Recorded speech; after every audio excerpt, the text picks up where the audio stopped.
Okay, so as we all know, the Samsung Galaxy S7 was created in a time of, well, let's just say advance in technology, in phones, computers, and several other electronic devices and gadgets. Well, today what we're going to do is we're going to take this 6-year-old piece of tech and compare it to a Samsung Galaxy a10e, which, if I'm remembering correctly, is 3 years old. And we're going to compare start times, boot times, and everything in between, from specs all the way down to the battery life. All right, here we go. Alrighty, here we are. I'm going to turn on both phones, and we shall compare boot times. And I will put them on screen once we get the times down. So I'm gonna start them now. I just gotta set down the camera in a way that it'll still see.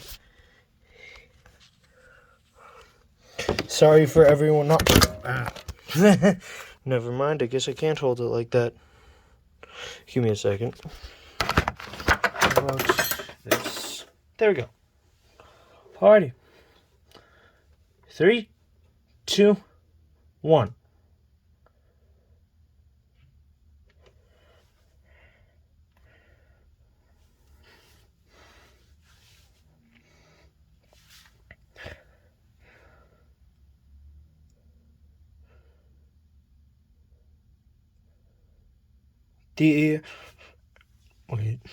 Wait.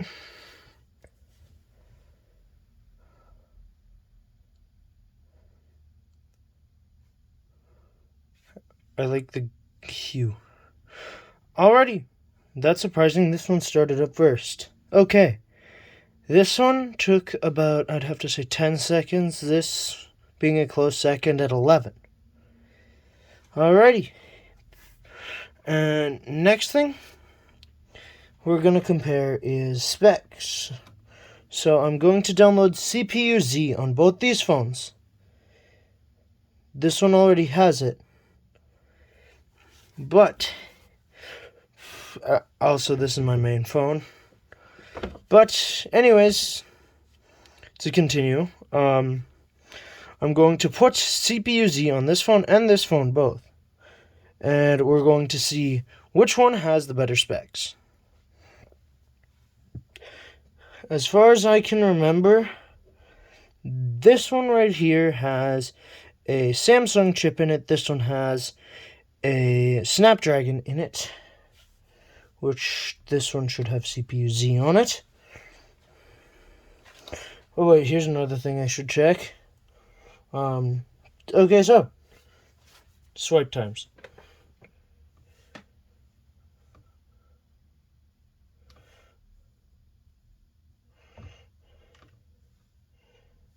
Alrighty, about the same.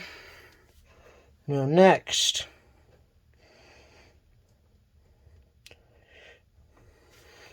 this one's probably gonna die when I install it. CPU.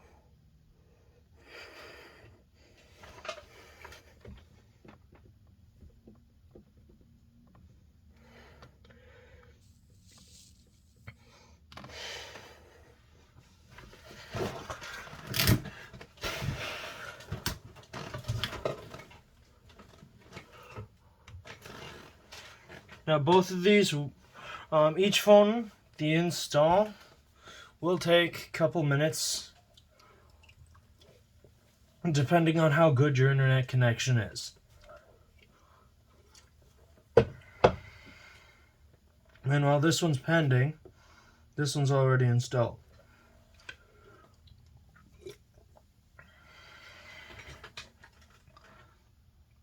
Alrighty, this one's a Samsung Exynos Octa 7885 with 8 cores, 2 clusters, 2 and then the architecture, it has a 2X ARM Cortex A73 at 1.56 gigahertz, a 6X ARM Cortex A53 at 1.35 gigahertz. We can also compare the screen size and resolution using this. And right now, this one has, if I can find it, okay, so the battery level is 43% on this phone. It's discharging. And it has good battery health. Meanwhile, nope. Alrighty. System. Okay. It's running Android version 9. And it doesn't say anything about the resolution. Kind of figured. But, of course, both these phones are made by Samsung.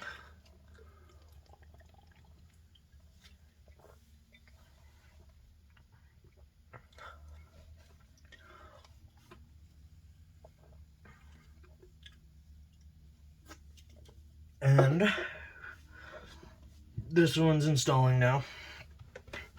I'm pretty sure I know which one's gonna win.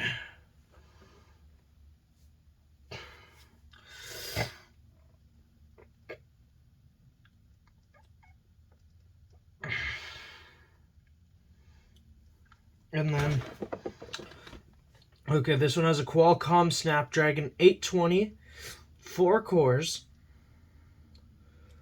It has a Cryo architecture, 14 nanometer process. Meanwhile, this one, also has 5.85 inches of screen space. 14 nanometers. Both these are 14 nanometers. And then the screen size 5.85. This one's 5.10. Little smaller screen, but overall about the same. Android version 9. This one's Android 8. Has OpenGL. Yes, it has OpenGL 3.2. This one also has the same. Both these have lithium-ion batteries. This one, 8% good battery. Power source battery. There's no thermal data. This one has all these thermals. I don't know what the heck most of them are. Then this one has an accelerometer, grip sensor. Oh, come on. I should have shut off my sound. Alright. Okay, so this one only has an accelerometer, proximity sensor, grip sensor, motion detector, tilt, orientation, and motion sensor.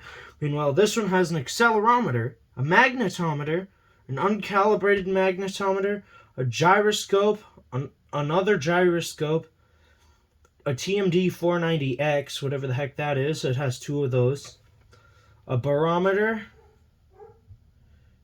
It has a step detector counter, a motion detector, game rotation vector, orientation, and it has a crap ton more. And that's about it. That's about it for now.